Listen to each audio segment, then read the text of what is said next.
Olá, uma ótima tarde para você que está nos acompanhando aqui na programação do Canal do Boi, para você que nos acompanha pelo canal 190 da NET e também da Claro TV, e para você aqui no Mato Grosso do Sul, que também tem a honra de nos acompanhar aí pelo canal da TV Imaculada. Uma ótima tarde para você. Estamos chegando para a segunda edição do Agricultura BR. Fabiano Reis teve um pequeno problema e eu estou aqui mais uma vez fazendo aí as vezes dele quanto apresentador deste programa tão importante para o agronegócio, e é muito bom ter você aí na minha companhia. Bom, no programa de hoje nós vamos falar, entre outros assuntos, sobre uma pesquisa que tem auxiliado aí no manejo de pragas da soja. Você vai ver também que o mapa impõe restrições para a retirada da vacina contra a febre aftosa no Rio Grande do Sul. E nós vamos falar também sobre a produção de manga, que está sendo severamente prejudicada no estado de São Paulo. Eu começo essa edição trazendo informações para você sobre a soja.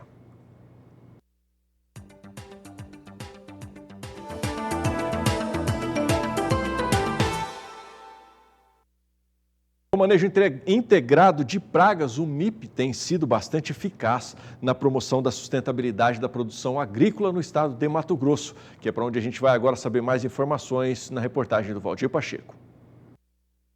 A soja é uma cultura que está sujeita ao ataque de insetos desde a germinação até a colheita. As principais pragas da soja são as lagartas e os percevejos, que causam danos econômicos mais graves quando não manejados corretamente. Nos últimos anos, o número de aplicações de inseticidas para o controle desses insetos aumentou drasticamente, sem critérios técnicos, levando ao uso abusivo de agrotóxicos. Com essa utilização média de 4 a 6 aplicações por safra, dependendo da época do ano. Essa prática é insustentável tanto no aspecto econômico quanto no aspecto ambiental. O uso errôneo de agrotóxicos desequilibra o ambiente e, consequentemente, estimula o aumento de pragas secundárias, como ácaros e mosca branca, por exemplo. E também favorece a seleção de pragas resistentes aos inseticidas utilizados. Nesta semana, acompanhamos o trabalho de pesquisas que estão sendo desenvolvidas pela Fundação Rio Verde, em parceria com a Embrapa Agrosilvopastoril e conduzido pela aluna em mestrado Marina Vasconcelos.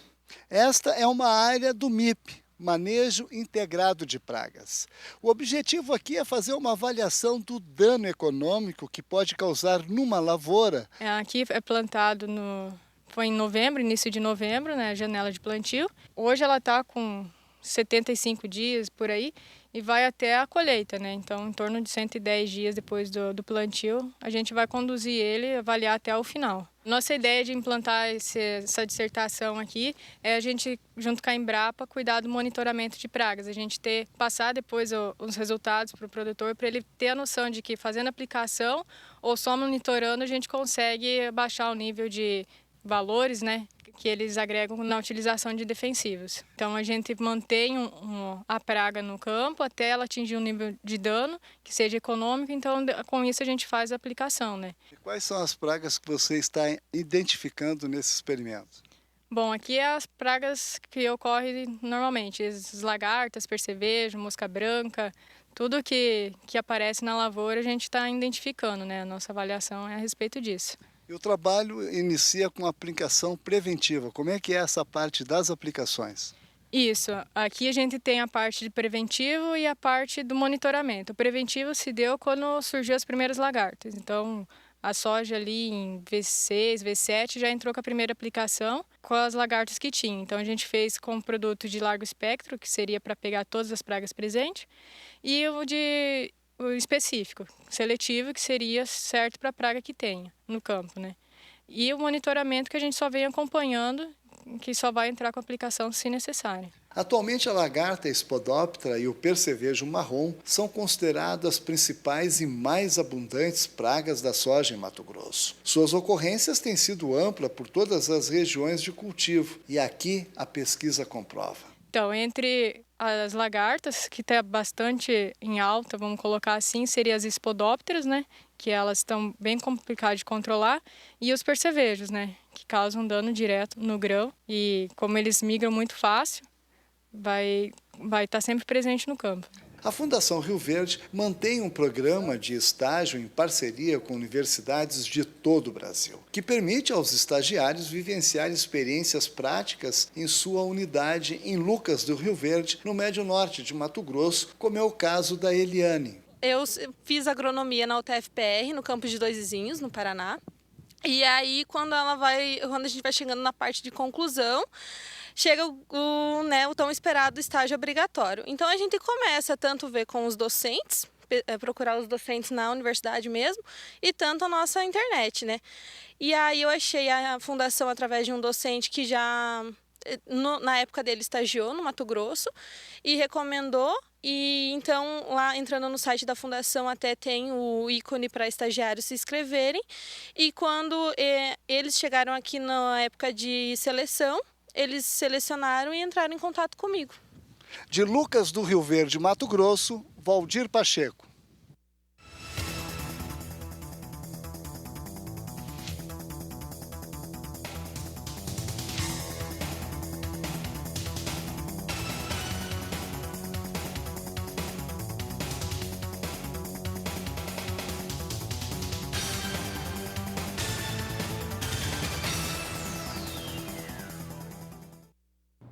Bom, e ontem a Bolsa Brasileira de Mercadorias teve uma leve recuperada aí, né, diante do começo da semana, onde estava operando com patamares abaixo de 116 mil pontos. Ontem chegou a fechar acima dos 118 mil pontos, mas na manhã desta quinta-feira a situação já se complicou também. Na Bolsa opera em baixa nesse momento, mas a boa notícia é que o dólar também opera em baixa frente ao real.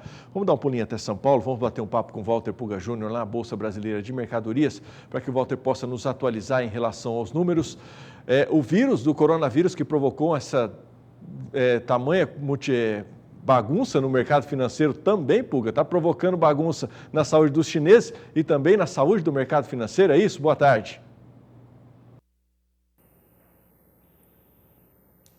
Boa tarde a você, boa tarde a todos. Você lembrou bem, né? Esse coronavírus detectado lá na China, que já se espalha pelo mundo, causa mesmo um tumulto em todo o mercado financeiro internacional. Veja, a China já isolou nesta quinta-feira 2 cidades na região onde foi detectado aí o surgimento, né, desse surto de coronavírus que já matou na China 17 pessoas e infectou quase 600 pessoas.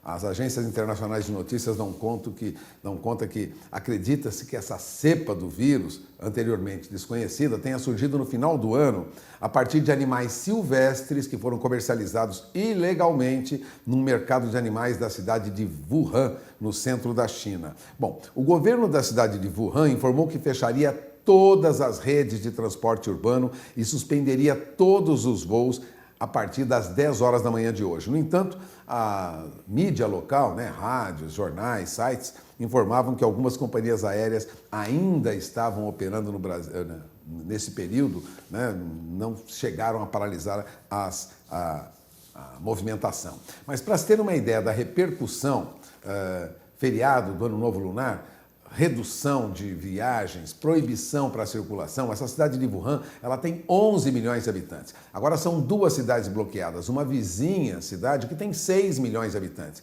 Veja, isso já causa um tumulto no mercado internacional, porque já há projeções de que a China deixaria de utilizar transportes e isso reduziria em 200 mil barris dia o consumo de petróleo da China. Veja, isso vai alterando as cotações do petróleo no mercado internacional, que ontem já perdia $3 por barril nos mercados de bolsa, ou seja, há muitas preocupações e isso repercute em todo o mundo, porque já há casos nos Estados Unidos, há também a indicação de um caso no Brasil, outros países já teriam um caso de coronavírus, todos trazidos por pessoas que estavam na China, e isso preocupa operadores do mercado financeiro internacional. Para você ter uma ideia, o índice Dow Jones recuava 0,60% lá nos Estados Unidos, o Standard & Poor's 500 perdia 0,28% e o índice de tecnologia da Nasdaq recuava 0,46%. Tudo isso por conta de receio e especulação sobre os efeitos em todo o mundo desse coronavírus que estaria em diferentes países do mundo. Lógico, isso trouxe também preocupações para o mercado brasileiro. não é diferente aqui. Se as bolsas sofrem lá fora, dificilmente nós temos, a nossa bolsa é interligada ao sistema internacional. E o que nós temos agora é uma queda na nossa bolsa de 0,77%, depois da recuperação recente recua de novo para 117.479 pontos agora, chegou a operar em alguns momentos abaixo de 117 mil pontos, ou seja, há um movimento negativo fora do Brasil e há um movimento negativo aqui também.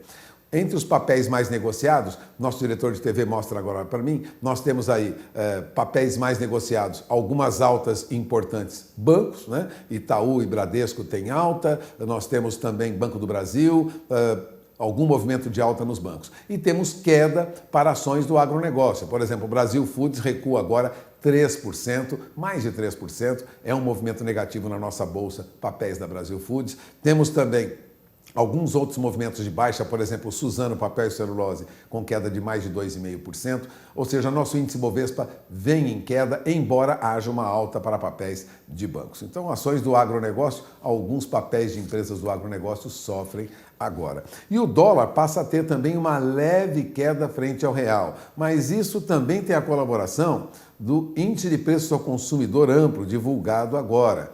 Mesmo com a perspectiva de alta para o dólar nesse período, o dólar devolvia os ganhos que tinha no início das negociações desta manhã e tinha uma queda moderada frente ao real, também com temores sobre esse surto na China, né? Compensados aí por alguma expectativa do fim do ciclo de cortes de juros pelo Banco Central. Já não se espera mais um corte na taxa Selic, portanto, nós conseguiríamos estabilizar a taxa de juros de modo a atrair, de certo modo, recursos do exterior para o país. Taxa de juros muito baixa, capital especulativo foge, na fuga do capital especulativo nós temos aí uma alta do dólar. Na chegada de capital especulativo ou de investimento direto, né, dólares chegando ao Brasil para investir em produção, nós temos uma tendência aí de queda do dólar. Neste momento, o dólar opera ainda em baixa, queda de 0,31% a R$ 4,16 mais 22, então o dólar tem leve queda. Há também uma perspectiva de alta no nosso índice de preços ao consumidor em janeiro. A alta já estaria em 0,71%. Diante de 1% em dezembro, né? Levantava apostas exatamente nesse fim do corte da taxa básica de juros. Permaneceria aí nos mesmos patamares que nós tivemos aí no ano passado, né? Terminamos em 4,5% ao ano e a expectativa é que se mantenha na próxima reunião do Copom neste mesmo valor. Então temos dólar em baixa, bolsa também em queda e muita preocupação no mercado financeiro internacional. De olho na informação porque as commodities, os preços de commodities agrícolas, commodities metálicas, todos sofrem alteração com esse tumulto no mercado financeiro internacional.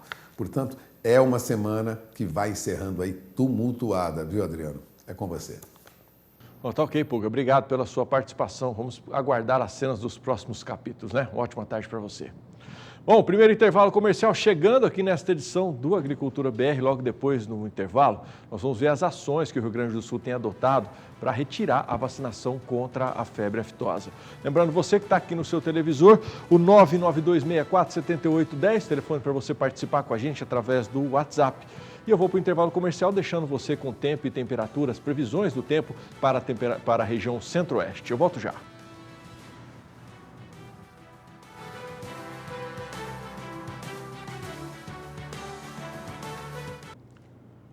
12h31, a Agricultura BR está de volta e teve início ontem, segue até amanhã a Showtech 2020, esta que é considerada aí uma vitrine de tecnologias a céu aberto.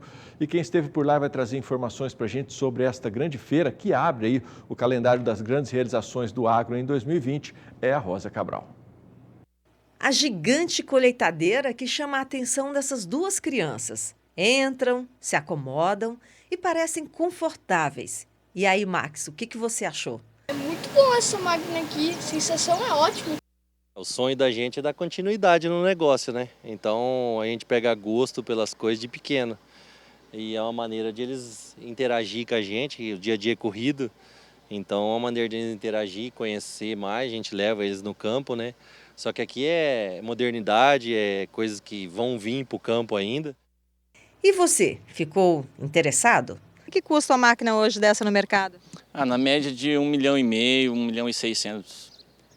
nesse faixa de valores, né? Ela tem uma capacidade aí de 2.000 a 4.000 sacas no dia, né? Dependendo das condições climáticas e da fazenda. Então ela entra na parte final. Então, a máquina na casa de 1 milhão está entre as novidades nos 14 hectares do Showtech em Maracaju, centro-oeste do Brasil, Mato Grosso do Sul.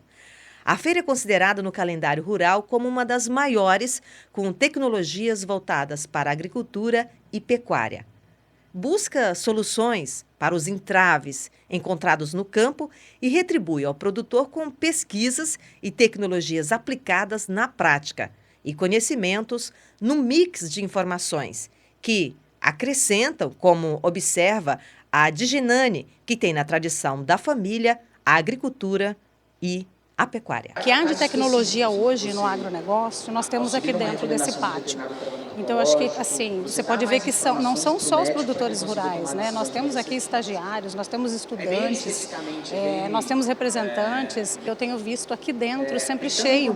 Então, isso demonstra, sabe, o interesse do pessoal.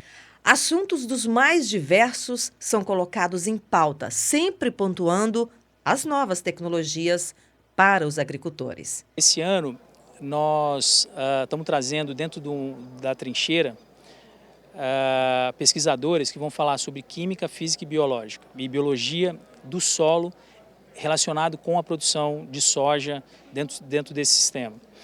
E no que diz respeito a controle biológico, nós estamos trazendo uma pesquisadora da Embrapa, que é a doutora Ieda Mendes, que ela desenvolveu uma metodologia de avaliação biológica do solo e correlacionou esses indicadores com a produtividade. Então, quanto melhor o solo biologicamente, melhor é a produtividade da cultura da soja que vai sobre esse solo.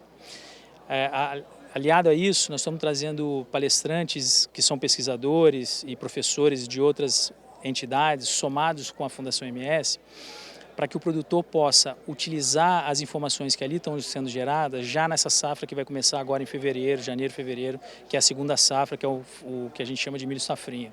Da Cultivar Soja, a Embrapa do Paraná apresenta 10 variedades. 3 são lançamentos e já disponíveis para a próxima safra, como, por exemplo, a BRS 391.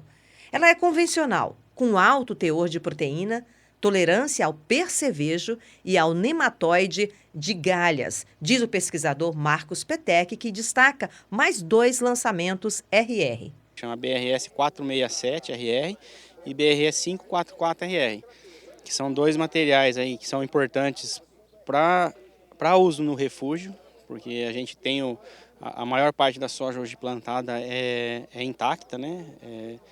De tolerância às lagartas. E a pesquisa indica que tem que se fazer refúgio para não perder a tecnologia, para não perder a resistência à lagarta dos materiais. E para refúgio precisa dessa soja RR. Para abertura de plantio, bastante rústicos, com sistema radicular muito bom, que cresce bastante. A sanidade foliar do material também é muito bom. Com relação a essas cultivares, né, vocês têm percebido um controle maior na plantação? Não, com certeza.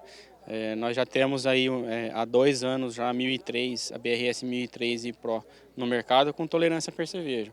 E não é só nos ensaios que a Embrapa faz que vê a diminuição dos inseticidas nesses materiais. A gente tem relatos de produtores que plantam grandes áreas e fazem o monitoramento, o MIP, né, monitoramento de pragas, direitinho, faz uma avaliação, vê se tem necessidade, porque não adianta só ter a tecnologia, a resistência da variedade, tem que continuar fazendo um manejo integrado de praga. O produtor tem que entrar na lavoura, tem que levar o pano de batida, avaliar quantos percevejos tem e avaliar a necessidade de aplicar. Então o produtor que faz isso com uma variedade, com tecnologia Block, ele economiza com certeza alguma aplicação de inseticida.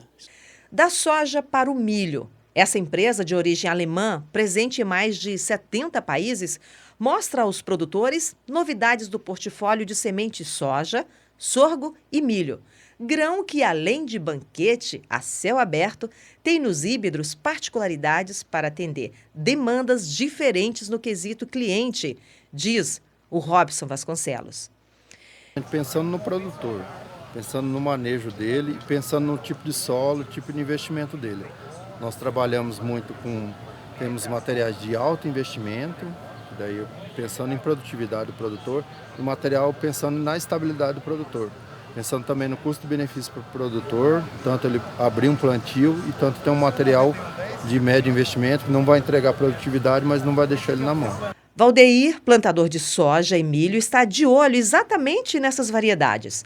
O grão amarelo ganhou a confiança dele com a tecnologia que inibe a lagarta. Esse milho que eu estava acabando de olhar aqui, ele já vem com a tecnologia Viptera, que é onde segura a lagarta. E eu tive uma experiência na fazenda, plantei uma área pequena no ano passado e esse ano plantei uma área maior, por conhecimento, entendeu? Por causa que é a coisa que a gente precisa lá no campo. Evitar perdas, né? Evitar perdas, e como o controle está muito difícil da lagarta, da Spodoptera, é uma ótima ferramenta aí, que nem agora nós temos com o plantio chegando aí, né? É aí que nós temos que vir aqui para aprimorar as decisões. Da cobertura Showtech 2020 de Maracaju, Rosa Cabral.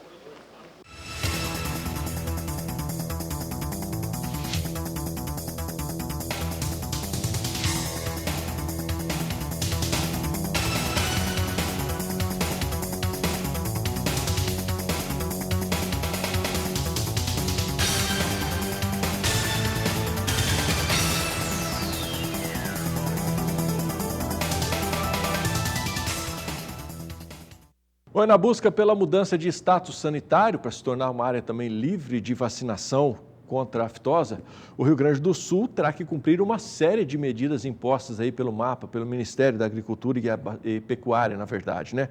E o governo gaúcho agora busca recursos para adequar essas adaptações. Acompanhe na reportagem da Annelise Nicolodi. O Rio Grande do Sul iniciou ainda no ano passado uma série de discussões para alterar o status sanitário para livre de febre aftosa sem vacinação. Técnicos do Ministério da Agricultura e Pecuária estiveram no estado para avaliar o status sanitário. E nessa semana, o MAPA sinalizou que o Rio Grande do Sul tem condições de retirar a vacina, mas que terá que tomar uma série de medidas para que essa autorização seja efetivada. O secretário adjunto de Agricultura e Pecuária do Rio Grande do Sul comentou sobre o documento enviado pelo MAPA, em que 18 pontos a serem melhorados foram destacados. Ele é um relatório de qualidade feito em auditoria do MAPA nos nossos departamentos de defesa agropecuária, em todas as nossas inspetorias do interior do estado. E esse relatório ele é subdividido naquelas providências estruturantes, aquelas providências que nós dissemos que são as legais e aquelas providências internas orçamentário-financeiras. As estruturantes, elas nos requerem uma qualidade de acréscimo de servidores administrativos e de disponibilização de veículos. Deverá ocorrer a contratação por licitação de até 150 postos de logística, ou seja, serão pessoas contratadas para prestar serviço de logística na inspetoria, 100 veículos que serão colocados à disposição da nossa fiscalização agropecuária, justamente para que o MAPA tenha certeza de que não faltará condições materiais para que isso ocorra. Já o aspecto, digamos assim, legislativo, o aspecto das nossas instituições normativas estão sendo desenvolvidas no âmbito do departamento técnico, são inúmeras normativas que contemplam adequação com a legislação federal e, na sequência, também nos exige que o nosso orçamento da Secretaria ele seja adaptado para que a vigilância, no caso, ela não tenha falta de recursos. Nós já fizemos isso no dia de ontem, distribuindo as cotas de recursos orçamentários para que contemplem esses gastos. São 18 pontos, dentre esses, que nem eu disse, constam essas questões de normativas internas, porque o mapa ele sinaliza como é que se encontra o controle sanitário no âmbito do município. Nós tínhamos uma normativa que autorizava a movimentação de alguns animais dentro do município sem um controle efetivo maior. Agora o mapa nos aponta que para que nós tenhamos a obtenção desse certificado de zona livre de aftosa sem vacinação, nós necessitaríamos ter esse controle sanitário mais profundo e rápido.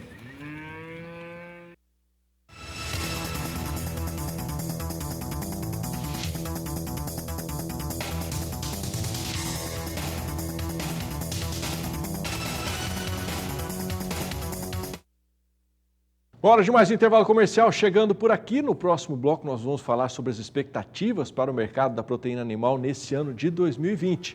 E lembra você que você pode participar com a gente, está no seu televisor aí o telefone do WhatsApp. E antes do intervalo comercial você confere também tecnologia de uma empresa parceira aqui do Sistema Brasileiro do Agronegócio, que é a mini fábrica de ração da CSJ. Eu volto já. Agricultura BR de volta e o mercado de proteína animal é visto com um olhar promissor para este ano de 2020. A expectativa tanto para a carne bovina como suína e também de frango é de exportações firmes e mercado interno recuperando o poder de compra. No entanto, a disparada de preços das carnes ocorrida no final do ano passado ficou para trás. Nós vamos acompanhar agora uma entrevista sobre este assunto, onde Walter Pulga Júnior conversou lá na Bolsa Brasileira de Mercadorias em São Paulo com o César Castro Alves, ele que é consultor de agronegócios do Banco Itaú. Acompanhe aí. Há muita expectativa em todo o país que o Brasil, quando falamos de proteína, frango, suíno e carne bovina, teremos um ano maravilhoso. Bom, vamos confirmar isso agora, né? Se isso realmente é fato, com o César Castro Alves, que é consultor do Itaú BBA para a área de agronegócios. Obrigado por ter vindo, César. Vamos falar dessa perspectiva aí no final de 2019. Foi um boom. O preço da carne bovina disparou, demanda por frango, demanda por suíno, notadamente da Ásia, em especial da China. Agora, essa lua de mel parece que não dura muito não, né? Que festa, né, que foi, né, Walter? Final de ano muito aquecido, acho que além da expectativa de todos os agentes, né, no setor de proteína, muito puxado pelo momento que a China chegou para comprar forte, né, no pico da nossa entre-safra de boi. Isso tirou a pecuária do prumo, literalmente, inflacionou muita carne aqui, até pegou o IPCA aí no finalzinho do ano, criou, assim, vamos dizer assim, barulho. Passado esse período, né, como era de se esperar, a gente esperava isso, né, subiu tanto que a carne chegou num preço que a gente não tem, está muito fora do que a gente costuma conseguir pagar, né, nós brasileiros. E aí, no final do ano a demanda normalmente é muito forte, passou esse período, agora você tem uma ressaca. Por quê? Primeiramente porque o mercado doméstico começou a sentir muito o peso dessa carne alta e o consumidor freou, a carne caiu muito até de preço. Isso puxou o boi. Além disso, o mais importante talvez, os chineses começaram a questionar a fortíssima alta de preços em dólares que teve, né? Ou seja, os pedidos foram chegando, demanda muito forte, junto com o final de ano, consumo interno aquecido, e aí o preço da carne literalmente explodiu em dólares da exportação, e agora na virada de ano, o que é normal, né, você juntou as duas forças de alta no final do ano, agora são duas forças de fraqueza, que é a China pedindo desconto e o nosso mercado interno muito fraco no mês de janeiro, o que é normal. Nós chegamos a vender carne bovina até a $7.200 a tonelada. É um recorde do recorde do recorde, não? Muito alto, é um preço muito alto relativamente ao nosso preço médio, mas o boi está subindo no mundo inteiro, né? É um erro achar que só o Brasil está apoiando a China e vendendo carne. Pelo contrário, eles estão originando todos os países que têm oferta. Isso não é só quem tem oferta grande, né? O Brasil, Estados Unidos, não é. Os Estados Unidos, inclusive, é zero, está fechado para a China, mas a Argentina, o Uruguai também estão exportando muito. Então, para nós, a China aumentou muito a participação na exportação, mas é muito mais no caso da Argentina e do Uruguai, que lá eles raparam tudo, a Austrália também. O peso é mais de 50% das exportações. Mais de 50%, se não me engano, chega quase a 80% no caso do Uruguai, só China. Então é muita coisa. E eles querem, né, ou seja, a pizza, né, dos destinos que os fornecedores chineses de carne bovina é uma pizza de fatias iguais, né? No Brasil não está sobrando nessa pizza. Então isso significa que o boi inflacionou no mundo todo. E eles, obviamente, isso também era esperado, dado o tamanho da necessidade. Mas chega uma hora que quem está mandando o sinal é o consumidor chinês, né, que também não está aguentando toda essa escalada. E aí agora a gente está com essa luta aí, né, dos frigoríficos tentando segurar o preço um pouco, os chineses querendo desconto, o que também faz parte do jogo. É uma negociação até normal, Walter. Agora, o preço do boi gordo pago ao pecuarista não volta mais àquela faixa de 150, 160, 170. A faixa de preço mudou. Não só no Brasil, como em outros países também. Não tem sentido, né? Aqui cair muito, voltar aí para os 170 e o mundo todo, a arroba está inflacionada. Não vai acontecer, muito provavelmente. E mesmo porque a carne bovina, que ela já voltou para um patamar mais razoável para os nossos padrões. Então agora a tendência é as coisas se equilibrarem. Qual é o nível que o boi vai se equilibrar é uma pergunta muito difícil, mas a gente tem elementos para acreditar que isso deve ficar aí, né, entre os 190 e 200 esse ano. A curva futura está mais ou menos com esse desenho. Se a gente tiver um cenário de pressão mais forte do que a gente imagina por parte dos chineses, eu acho que a arroba pode acomodar aí, a gente vai ter safra, né, até maio, por aí, é um período de mais oferta agora. Então isso pode aceder um pouco mais, porque na verdade nós estamos meio que muito concentrados num mercado só. Agora, por outro lado, a gente tem uma boa expectativa para o consumo interno esse ano, né? O PIB deve ser melhor, o banco trabalha com 2,2% de crescimento, mas tem muitas outras casas aí já revisando para cima, né? Eu acho que o viés é para cima, tem gente falando em 2,8%, então assim, é muito melhor do que os últimos 2 anos. O consumo interno será melhor. Isso vai ajudar. Isso vai ajudar. A perspectiva para a carne de frango e carne suína, também para 2020, segundo consultorias, tem sido promissora, muito boa. Mas há muita ilusão nessa perspectiva, mesmo falando de frango e de suínos?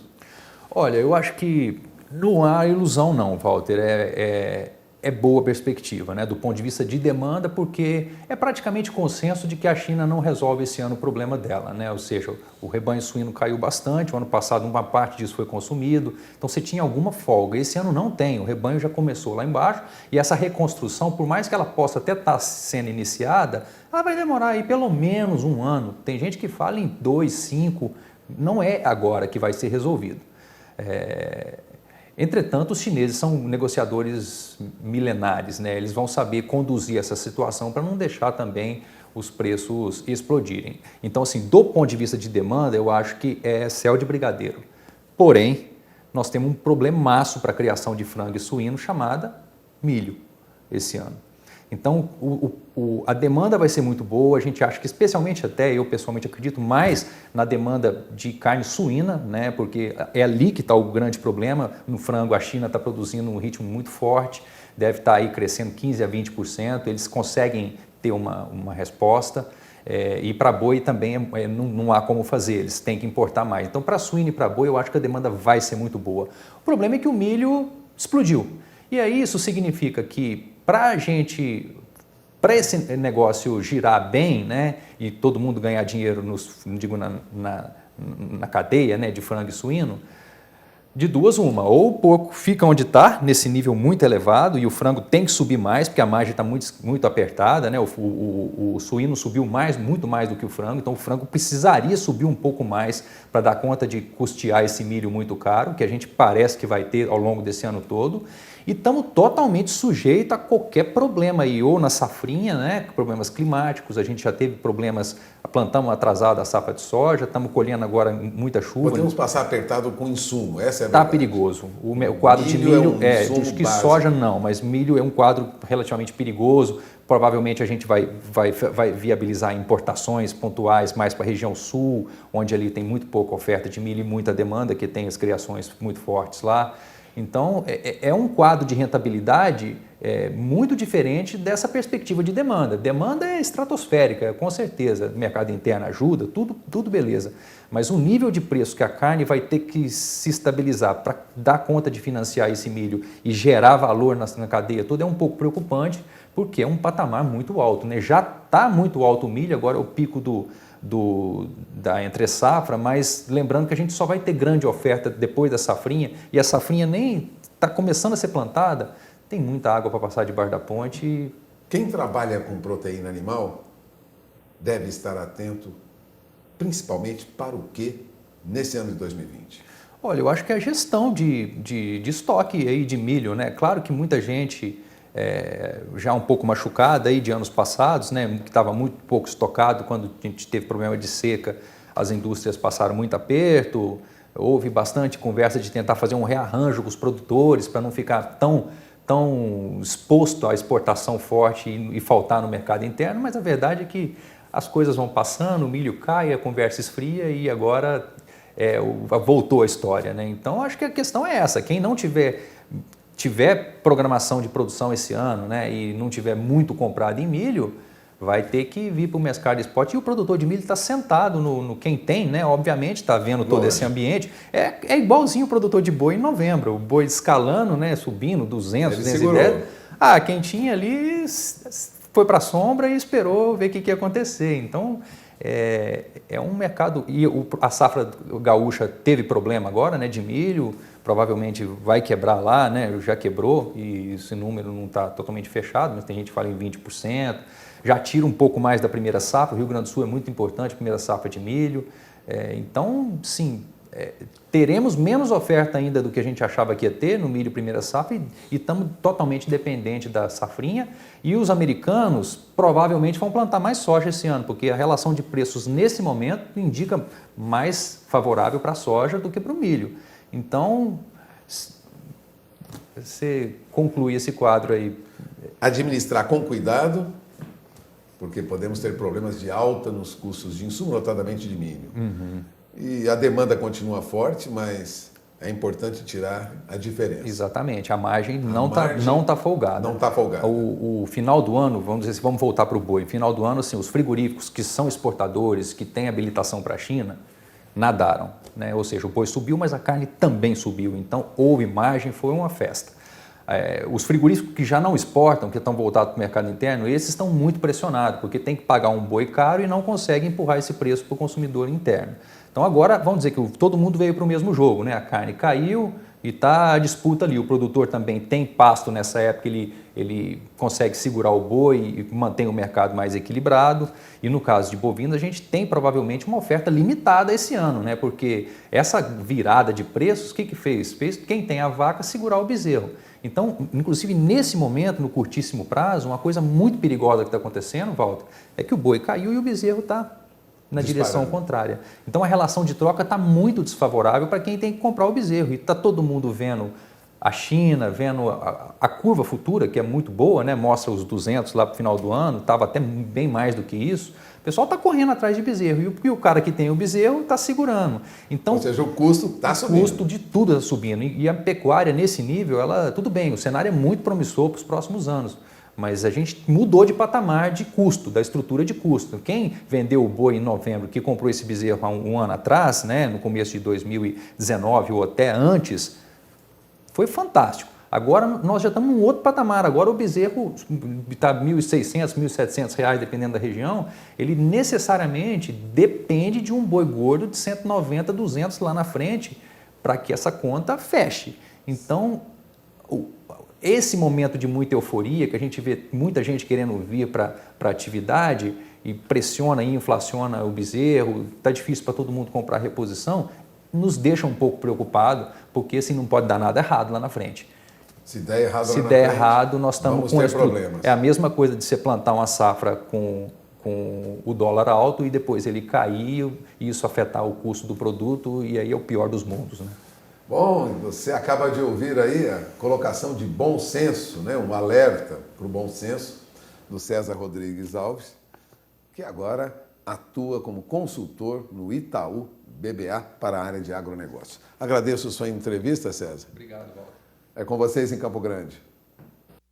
Bom, lembra você que se você quiser rever essa entrevista ou todo esse programa na íntegra, logo mais estará disponível tanto na nossa página no YouTube, bem como também você pode nos acompanhar pelo canal do Facebook, tá? É só procurar Canal do Boi por lá, que você tanto assiste simultaneamente, ao vivo, essa edição do Agricultura BR por lá, como você pode rever na íntegra todo o programa logo mais tarde. Bom, eu vou para mais um intervalo comercial, logo depois, na volta, você vai ver como as boas práticas agroecológicas têm ajudado produtores lá no estado de Minas Gerais.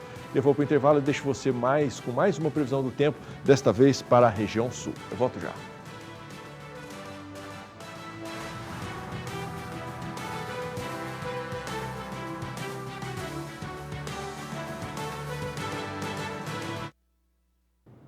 Estou de volta e você vai ver agora como práticas agroecológicas têm ajudado os produtores no estado de Minas Gerais. Essa matéria que você vai acompanhar agora é uma parceria da Emater, que produz as matérias e veicula aqui em parceria com o Canal do Boi. Praticamente nasci na roça, né? Tive um tempo aí na cidade, não gostei, eu adoro demais a roça. Sempre mexi com café, gosto de mexer com leite também, na área, né? Não, nunca dono, mas há uns 3 anos aí a gente começou a mexer com essa horta aí, com o intuito de mexer com um produto de qualidade melhor que partindo pro lado orgânico. Inclusive eu levo as minhas filhas hoje lá para que elas sintam esse valor, né? Hoje ela vai lá, ela colhe uma alface, ela lavar ali só para tirar a terra, pode comer na hora, sem problema nenhum. A satisfação nossa é essa. A ideia surgiu porque o pessoal da fazenda aí estava indo embora para a cidade e a gente viu uma preocupação, né? Porque hoje o pessoal trabalha em cima do salário mínimo, então a renda para um pai cuidar da família é muito pesada só para ele, né?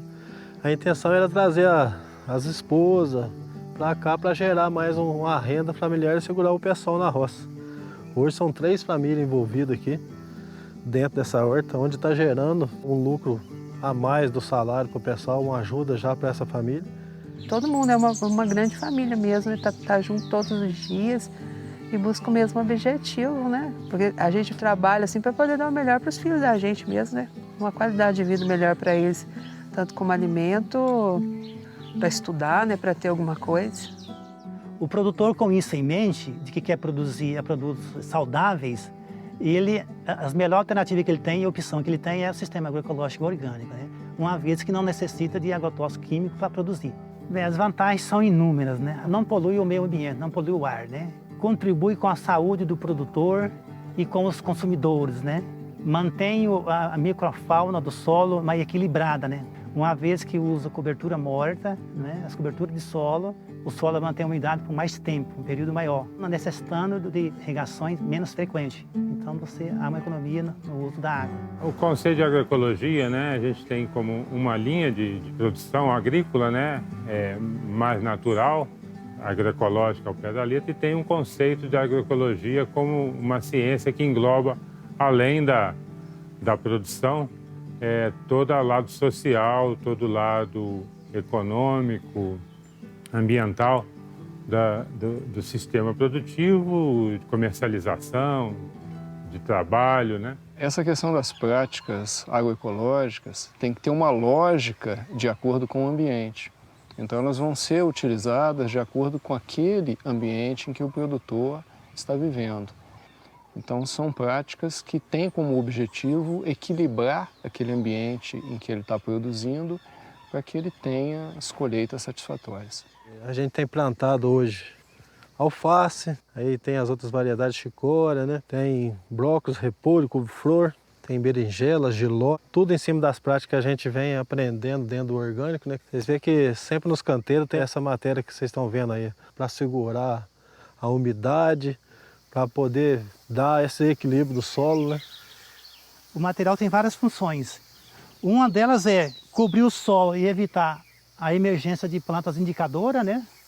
Conhecido como plantas daninhas também. Outra é conservar a umidade, né? E um ambiente propício aos micro-organismos presentes no solo. Após a cobertura morta, nós poderemos entrar com a aplicação do EM, né? Que vai ajudar na degradação desse material mais rapidamente, além de liberar mais nutrientes para as plantas. E contribui também para o controle de patógenos do solo, né? O EM é micro-organismos eficientes ou eficazes, que ajuda a controlar as bactérias e fungos que causam doenças em plantas, patógenos, né? Além de liberar e degradar a matéria orgânica mais rápido e liberar mais nutrientes para as plantas, né? Então, nesse EM, é um EM que foi feito utilizando o arroz, né? Capturado o fungo no meio do mato. Aqui nós colocamos o arroz cozido em água, sem sal, sem tempero, né? O arroz serve como um meio de cultura onde os fungos se multiplicam, desenvolvem. Quando ele fica pronto de colheita, os fungos ficam coloridos, laranja, rosa, azul, verde, cinza. E depois nós preparamos essa solução aqui com esses fungos que veio capturado no meio do mato. Nós colocamos aqui 2 centímetros desse arroz com os fungos, né? Colocamos 200 ml de garapa de cana e acrescentamos água sem cloro, água de mina, né, natural, até a altura aqui do pescoço da garrafa. Aí feito esse processo, está pronto o EM, né? Nós fizemos mulch aqui no caso do morango para evitar as plantas daninhas, né? E outra função é assegurar a umidade, né? A umidade das plantas e impedir que o fruto do morango fique em contato com o solo e com isso venha contaminar com algum patógeno, né? E adquirir doença. E ficar também sujo, né? O quebra-vento é muito interessante na cultura da banana, como em outras também, né? No café também é muito interessante. É necessário, né? Porque o vento, ele balança muito os galhos do café, as guias do café, né? Em atrito com a outra, fere as folhas, né? Pode ficar porta de entrada para doença, além de derrubar a folha, também ferir os grãos, ou então derrubar os grãos. Aqui é o esterco bovino misturado com palha de café, né? Já está produto pronto para uso, né? Muito importante, fundamental para o sistema de produção orgânica da agroecologia, a adubação verde. Essa é uma ferramenta excelente, né? Aqui nós temos aqui uma glebinha de repouso, né? Pousil. Ela foi arada para plantar, mas não foi plantada e as plantas espontâneas ficaram à vontade, né? Germinaram e estão crescendo aqui, né? Tem japoca, caruru, né? Beldroego aqui e outras. E está vindo com vigor, né? Então isso aqui são plantas espontâneas que tem a função também de adubação verde. Esse produtor é um dos produtores que nós temos também o início de um trabalho com adubação verde, né? Essa bananeira presente aí do lado do café, ela está se usando como o quebra-vento, né? E a produção dos frutos o produtor usa para o seu consumo, né? Essa banana. E as palhas da banana, né? Que é debaixo das folhas secas, pode ser usada na adubação do café também, no composto orgânico, através da compostagem. Nós preferimos o feijão de porco para fazer a adubação do solo do cafeeiro, né? Aumentar a matéria orgânica do solo, né? Mas poderia ser plantado outras coisas também, né? Importante que, para adubação, essas plantas leguminosas para adubação verde, deve-se ser roçada no período de floração. Nós plantamos feijão de porco, né, para controlar o mato, fornecer nitrogênio para o solo, para as plantas, né?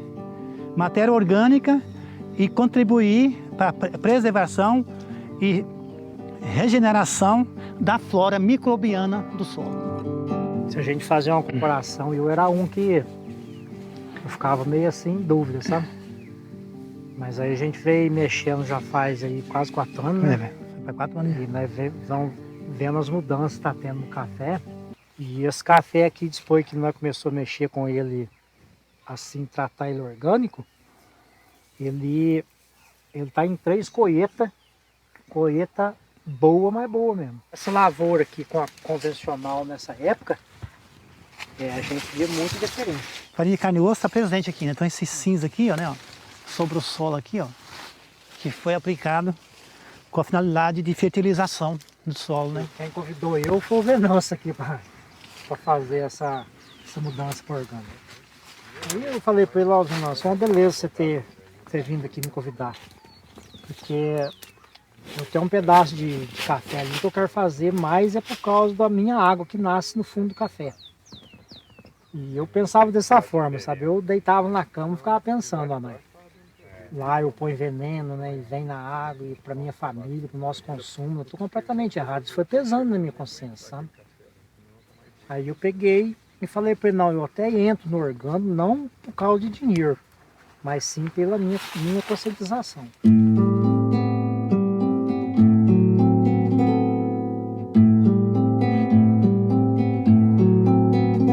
As práticas agroecológicas, a gente pode considerar para dentro da fazenda, são as práticas que usualmente já se fazem há muito tempo, né? Quando reunidas sistematicamente e quase que exclusivamente, a gente pode ter com o sistema agroecológico e os orgânicos. Eu participo de uma associação onde 99% é convencional e eu sozinho lá. O que eu vejo do pessoal é que eles gastam muito em defensivo, gastam muito em adubo. Então eu acho que essa parte a gente viu que a gente gasta muito pouco. Tem diversos tipos de biofertilizante, né? Esse daqui nós usamos o esterco fresco de bovino, né? Aí na proporção aí dos 20 litros aqui, 20 litros para uns 180 mais ou menos. Acrescentamos aqui a folha de gramínea, nova, fresquinha, né? E folha de mamona. E poderia também estar colocando aqui rapadura, né? Melaço de cana, ou então garrafa. A função dessa rapadura, desse melaço, seria servir de alimento para os micro-organismos que aqui estão, né? Você não perde nada, né? Tudo que você corta a planta, você volta ela lá de novo, deixa ela decompor, ela volta para cá de novo para o solo, né? A gente de exemplo da própria natureza que está do nosso lado, né? Como que essa árvore desse tamanho aí passa por um tempo de seca, ninguém joga um adubo, ninguém joga nada e ela tá bonita desse jeito aí. Então a folha caiu no chão, virou esterco, a planta comeu de novo e ela tá perfeita. O ser humano quer produzir bastante, né? Correr, tem que produzir rápido, né? Então, mas se a gente respeitar o tempo das coisas, tudo produz. O pessoal falava, vocês não vai dar certo esse negócio de orgânico, o orgânico não produz e tal. E hoje vocês vendo aí, a gente vê que é totalmente ao contrário, né? Produz sim, produz muito bem, né? Porque hoje, assim, muitas pessoas que comem, têm a possibilidade de poder comprar, é uma classe mais alta. Hoje aqui a gente está vendendo no preço convencional, porque a gente quer atingir todas as classes. Acho que todo mundo tem que comer bem, né? A ideia é essa. E o que a gente está procurando aqui é oferecer um alimento que faça bem para todos. E que esse organismo maior, que é o planeta Terra, tenha nossa colaboração no sentido do equilíbrio e da harmonia dos seres que aqui habitam. A nossa vida está ligada à terra, é o solo, né? A água, está tudo envolvido aí, né?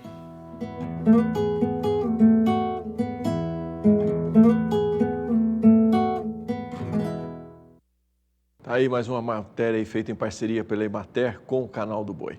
Eu vou para mais um rápido intervalo comercial, logo depois, quando voltar, nós vamos falar aqui no Agricultura BR sobre fruticultura. Fica por aí, volto já. Bom, já estou de volta e a partir de agora a gente fala sobre fruticultura aqui no Agricultura BR.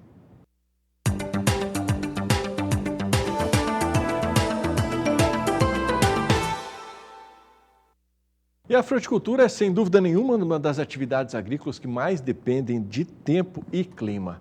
No Mato Grosso do Sul, as pesquisas têm auxiliado os produtores, que têm investido cada vez mais nessa atividade. Vamos saber mais detalhes acompanhando a reportagem da Kylie Rodrigues. Além da influência normal no crescimento e desenvolvimento das plantas, as condições ambientais interferem na qualidade dos frutos e na proliferação de pragas e doenças, limitantes do cultivo, que depreciam o produto. Mesmo com as dificuldades, estima-se que o potencial frutícola estadual é suficiente para atender o mercado interno. Visando a oportunidade, a Agência de Desenvolvimento Agrário e Extensão Rural, Agraer, tem pesquisado frutos comerciais da região. A goiaba, propriamente aqui que nós estamos trabalhando no dia de campo hoje, tem a uva, tem a banana, tem o maracujá, que é muito forte, muito bem aceito também no estado, além de outras, Enfim, nós estamos abertos a novas pesquisas também, mas essas são as principais que nós estamos trabalhando hoje. Outro fruto pesquisado pela Agraer há mais de 10 anos é a guavira, fruto símbolo do estado. O zoneamento agrícola é uma das ferramentas que podem contribuir para o estabelecimento de políticas públicas, que visam a estruturação e o fortalecimento da cadeia frutícola de Mato Grosso do Sul, inclusive viabilizar a atividade no meio rural, principalmente em nível de agricultura familiar, onde as dificuldades de implantar sistemas produtivos realmente sustentáveis são maiores que em outras escalas. Fazer esse casamento entre o que a pesquisa tem de melhor no país, e aí buscando as parcerias com as universidades, com a Embrapa, com outros órgãos de pesquisa, e fazendo essa ponte, fazendo com que a pesquisa se aproxime mais do produtor e leve a tecnologia, leve ao produtor o conhecimento para que ele possa produzir melhor, com mais qualidade e ter uma produtividade melhor, consequentemente melhorar a renda, De Campo Grande, Kylie Rodrigues. Bom, e as chuvas irregulares e o ataque da vassoura de bruxa estão prejudicando a produção de cacau lá na Bahia. Vamos saber mais detalhes com Rosa Cabral. Então, pessoal, as estiagens mais severas ou mesmo as chuvas muito baixas da média têm castigado as plantações de cacau na região sul da Bahia, onde se concentra o maior volume de produção da amêndoa do Brasil desde o ano de 2016. E além das questões climáticas, um outro problema surgiu no ano passado, que foi o surto inesperado do ataque da praga vassoura de bruxa. Essa praga, gente, prejudica os frutos maduros, provocando grandes perdas. De acordo com a TH, Consultoria de Estudos de Mercado, a expectativa de produção ficou na casa de 866 mil sacas, fechando um total entre 48 mil e 52 mil toneladas. A última safra principal da Bahia, iniciada em maio de 2018 e encerrada em abril de 2019, foi de 122 mil toneladas.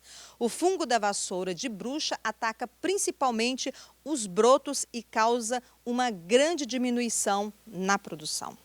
De Campo Grande, Rosa Cabral.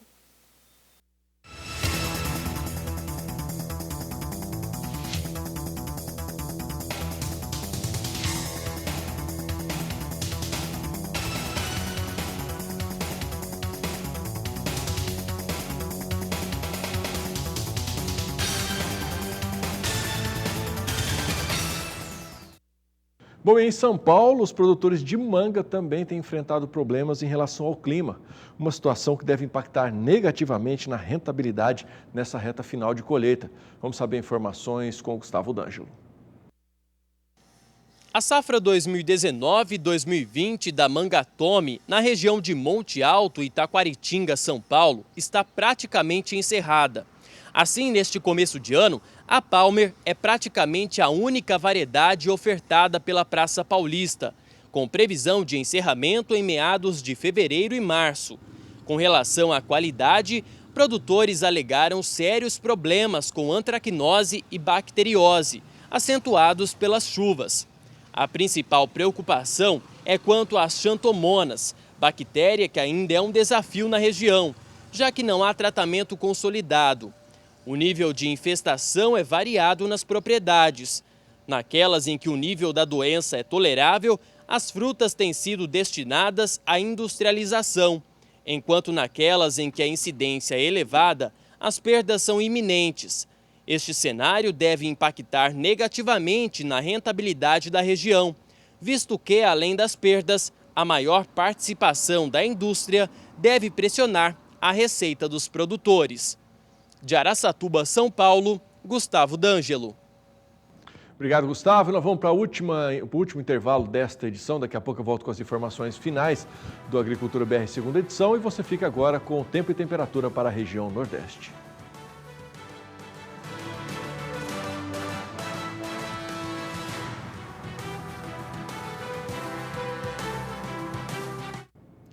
Bom, muitas áreas produtivas se tornam degradadas por conta de ataques de pragas e doenças. Isso nas áreas tanto de pastagens bem como na agricultura. E se o problema é detectado no início, as chances de reversão são maiores. Vamos acompanhar as informações no quadro Tecnologia e Produção com Kylie Rodrigues.